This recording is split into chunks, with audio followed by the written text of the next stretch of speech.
समुद्र में पाई गई 10 हैरान करने वाली चीजें। दोस्तों, हमारे प्लैनेट अर्थ में 80% हिस्सा महासागरों और समुद्रों के जल से घिरा हुआ है, जिसका मतलब कि धरती पर जमीन समुद्र के कंपैरिजन में काफी ज्यादा कम है, जो कि असल में काफी डराने वाली बात है, क्योंकि आज ह्यूमन ओरिजिन के इतने सालों बाद भी हमारी बॉडी खुद को पानी के एटमॉस्फेयर में रहने लायक डेवलप नहीं कर पाई है, और इस वजह से समुद्र में रह पाना इंसानों के लिए नामुमकिन है। यहाँ तक कि हमें अपने समुद्रों से ज्यादा मून की सरफेस के बारे में पता है। समुद्र हमेशा से ही इंसानों के लिए क्यूरियोसिटी का जरिया बना हुआ है। आज हम बात करेंगे 10 ऐसी चीजों के बारे में जिन्हें देखकर अब काफी ज्यादा हैरान रह जाएंगे। तो आइए शुरू करते हैं। Number 10, the ball. इस चीज को देखकर आप क्या कहेंगे कि ये क्या चीज है? क्या ये कोई हॉट एयर बलून है या फिर कोई एलियन स्पेसशिप है जो समुद्र में आकर गिरी है? वैसे दिखने में किसी सी मॉन्स्टर जैसी भी नजर आती है, लेकिन असल में ऐसा कुछ भी नहीं है। यह अजीब सी दिखने वाली बॉल सबसे पहले इंडियन ओशन में ऑस्ट्रेलिया के पश्चिमी तट पर रहने वाले मछुआरों ने देखी थी, और उन्हें भी कोई आइडिया नहीं था कि यह है क्या। जब उन्होंने पास जाकर देखा तो उन्हें किसी डेड थिंग की स्मेल आई, जिससे उन्हें लगा कि यह कोई व्हेल मछली है जो शायद पेट में काफी ज्यादा गैस भरने की वजह से ऐसी दिख रही है, और हो सकता है इसकी वजह से इसकी डेथ भी हो गई हो। लेकिन ये सच में व्हेल ही है, इस बात का भी किसी को पक्का यकीन नहीं है। Number 9, whale funeral. व्हेल किसी भी ओशन की सबसे बड़ी क्रीचर होते हैं, इसी वजह से इन्हें ओशन का रूलर भी कहा जाता है। जापान में साल 2007 में क्या हुआ, जब एक सेलर किसी तरह अनजाने में ही व्हेल के फ्यूनरल में बिना बुलाए मेहमान की तरह पहुंच गया। उस शख्स ने बताया कि जब वो वहां पहुंचा तो वहां एक व्हेल मछली मर रही थी। उसने बताया कि वहां और भी कई सारी व्हेल और बाकी मछलियां भी मौजूद थीं, और फिर उन्होंने मिलकर एक साथ काफी तेज आवाजें निकालनी शुरू कर दी, जैसे वो उस व्हेल के मरने पर अपना दुख जता रही हों। आमतौर पर ऐसी आवाजें मछलियां समुद्र के अंदर ही निकालती हैं, जिससे ये बाहर इतनी तेज सुनाई नहीं पड़ती। उस रात फुल मून आसमान में चमक रहा था। उस रात उन मछलियों का फेंट पफ वहां का माहौल काफी ज्यादा डरावना बना रहा था। इसकी थोड़ी देर बाद वो सभी वहां से चली गईं। उनकी आवाज से ऐसा लग रहा था जैसे वो उस मरी हुई व्हेल को गुड बाय कह रही हूं। यह सीन एक ही टाइम पर काफी डरावना और सुंदर लग रहा था। Number 8, the forgotten battle. World war 2 के दौरान 3 दिन तक अमेरिका की नेवी द्वारा पैसिफिक ओशन में जापान की नेवी पर की गई बमबारी काफी ज्यादा खतरनाक थी। चक लगून में हुई इस बैटल में 6 बड़े जहाज, 32 मर्चेंट शिप्स और करीब 250 एयरक्राफ्ट्स के साथ ही जापान की आर्मी के 4500 लोग भी मारे गए थे, जिनकी बॉडी और मलबा हमेशा हमेशा के लिए समुद्र में दफन हो गया। इस घटना के 75 सालों के बाद भी समुद्र में इस बैटल के एविडेंस मौजूद हैं। इन एविडेंसेस में डूब चुकी नावें, बुलेट्स, बॉम्ब्स और तोपें भी शामिल हैं, जो समुद्र के तट पर स्थित हैं। कई स्कूबा डाइवर्स ने इन बैटल के एविडेंसेस और बॉडीज को काफी अनसेटलिंग माना है, जिसकी वजह से उन्हें मेंटल प्रॉब्लम्स का सामना भी करना पड़ा है। Number 7, Mariana trench. हम जानते हैं कि दुनिया में समुद्र की सबसे ज्यादा गहराई मैरियाना ट्रेंच में है। यह ट्रेंच 36,201 फीट यानी कि करीब 7 मील गहरा है, जो पैसिफिक ओशन के पश्चिमी हिस्से में मौजूद है। आज तक सिर्फ 3 लोग ही इस ट्रेंच के बॉटम, जिसे हेडल जोन कहा जाता है, वहां तक पहुंच पाए हैं। इन लोगों में से एक famous movie director James Cameron भी हैं। इतने कम लोग इसमें नीचे पहुंच पाए हैं, इसके पीछे की वजह इसकी खराब कंडीशंस हैं।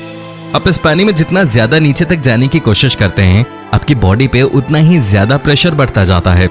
इस ट्रेंच के बॉटम पे प्रेशर 8 टन पर स्क्वायर इंच हो जाता है, जो आपके सर पे 1000 हाथियों को बिठाने जितना प्रेशर है। इसके अलावा समुद्र की गहराई में काफी सारे डरावने और क्रीपी सी क्रीचर्स भी रहते हैं, जिनसे खुद को सुरक्षित रख पाना अपने आप में एक बड़ा अचीवमेंट होगा। Number 6, RMS Titanic. अब जब हमने जेम्स कैमरन की बात कर ली है, तो आपको उनकी मूवी टाइटैनिक भी जरूर याद होगी। टाइटैनिक एक बड़ी लग्जरी ओशन लाइनर शिप थी, जो 10 अप्रैल साल 1912 में इंग्लैंड से न्यूयॉर्क तक की अपनी यात्रा पर निकली थी। इसके 2 दिन बाद 14 अप्रैल की शाम को उत्तरी अटलांटिक महासागर में ये एक आइसबर्ग से टकरा गया। इस एक्सीडेंट के कुछ देर बाद ही इस शिप में पानी भरने लगा और टाइटैनिक डूबने लगा।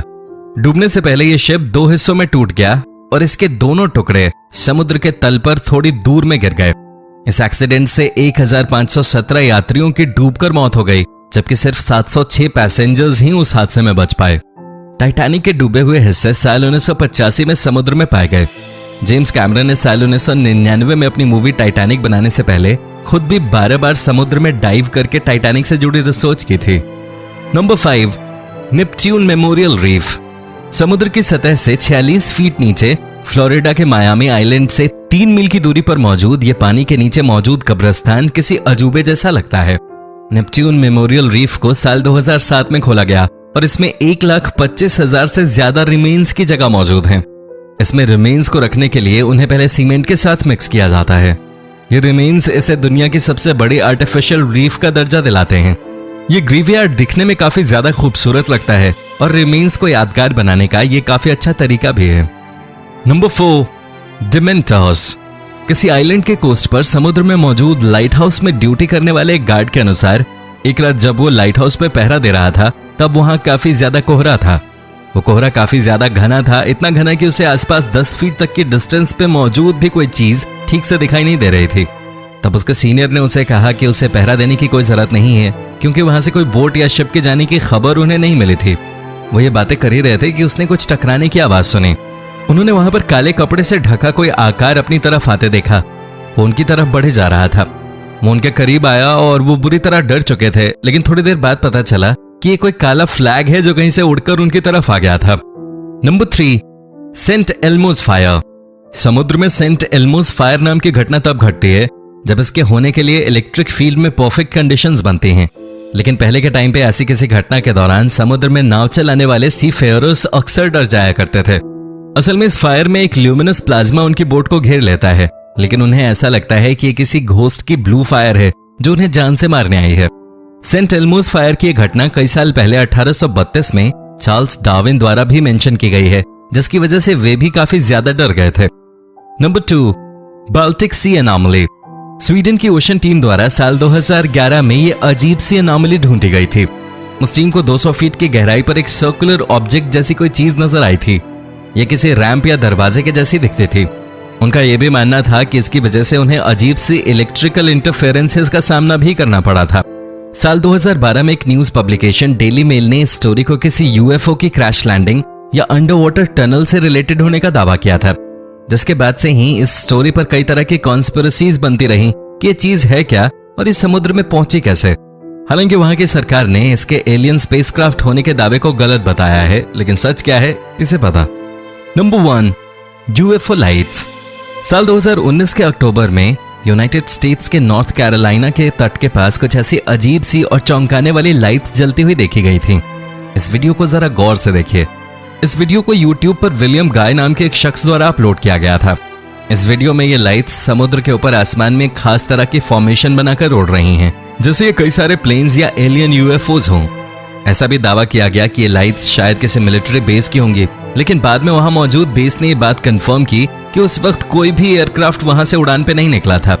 तो फिर आसमान में दिख रही ये लाइट्स क्या हैं और कहां से ग्लो कर रही हैं, इसका जवाब किसी के पास नहीं है।